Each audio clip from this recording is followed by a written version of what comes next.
In Telangana, it's again the educational institution that is, under the ambit or the ire of the public, the students at large, but albeit for a little bit of a different reason. Here you've got the ABVP workers who protested outside the intermediate board office on Wednesday and demanded action against corporate colleges that were charging high fees. They also asked for cancellation of junior colleges running without recognition.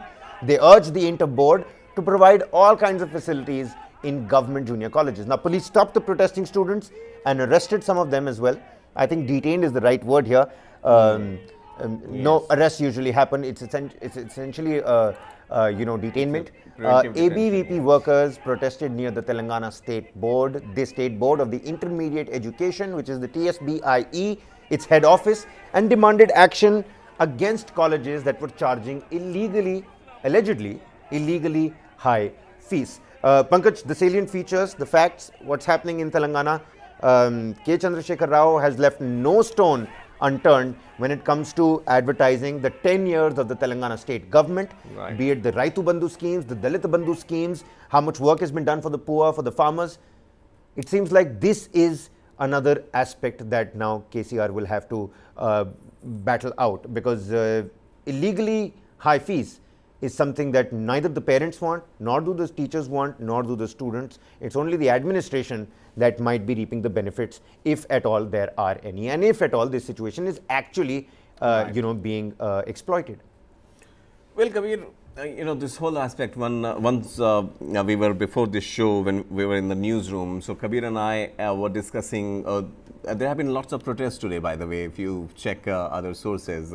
We chose to include this story from Telangana in this broadcast because of one good reason. If you go back in not very older history, Kabir, just a few years back, 2 to 3 years back, you would see there has been a pattern of protests in Telangana with regards to education system, not just higher education, but school education also. There was a protest back in 2021, if I am not wrong, on some results of class 10 metric results were also in the eye of storm, and that covering that incident, Kabir, at that point of time, I realized that states like Kerala, which we recently saw, states like Bihar, these places are hotbeds of student protests, and they actually lay a lot of emphasis. I'm not saying other states don't do that, they do, but we have seen students coming out on the streets, young and old alike, in order to defend their educational rights. Now, third state that I could mention with certain sense of confidence is Telangana. And this particular aspect has 2 to 3 layers in it. First of all, high fees. Secondly, illegally charged high fees. Thirdly, unrecognized several colleges that are not recognized are still operating. So there are so many layers to it. So when obviously, Kabir, the protests, the visuals, the cops and the students and the ABVP workers, all these are obviously a mere connect to the story. But the bottom line here is that what is happening in Telangana as far as education is concerned, because only 2 days ago we saw dramatic celebrations in the state. The whole state was painted pink, of the BRS colors, and Chief Minister donning that confident look made announcements there saying, listing out SOPs and provisions for the farmers. I'm sure there must have been something for the students as well, and for the welfare of the state. Now, if this is the state of affairs in Telangana, I think for a young state like this, they should be really taking this matter seriously and try to nip this matter in the bud.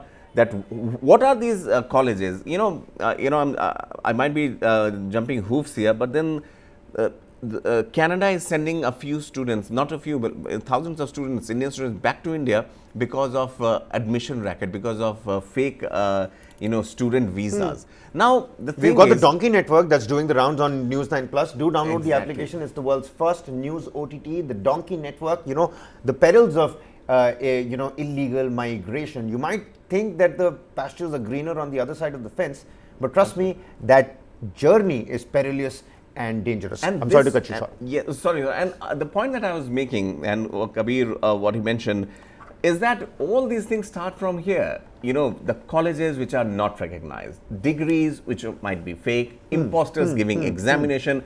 Later on, when you grow up, when someone grows up, if you have the wherewithal, then you would choose to go to another country. What? On a fake student visa. So if a college is operating that is not recognized, you've got illegally high fees, then that means that there is enough room to take the law for a ride. Exactly, and that's what, when it gains a bigger, on a bigger scale, then you People cross lose borders. people lose their trust in the current Education administration, in the current dispensation, and then they think that, you know, maybe education in Canada or the lifestyle in Canada and the money is going to be better. Canada is an example here. Of course, I mean, of course. there are Not about thousands- Canada. yeah, I'm just yeah, saying, like, absolutely. going to the Western countries, of course. Yes, yes. I'm sure, you know, the education system both in India and abroad, you know, if you compare them, none of them are any, you know, lesser than each other from any of them. But the point here is, again, for a state like Telangana, I would underline it here, it's a nascent state, it's a new state, 10 years of existence.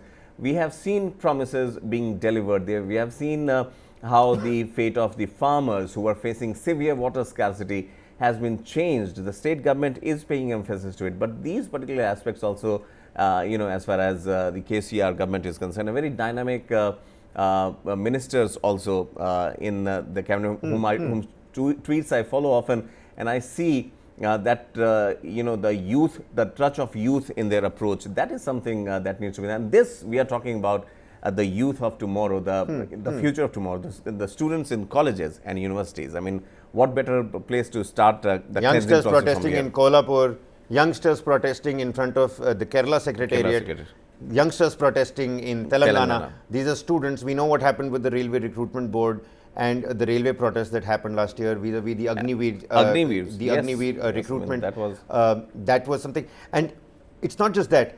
Examinations, you know, vacancies, delayed appointments.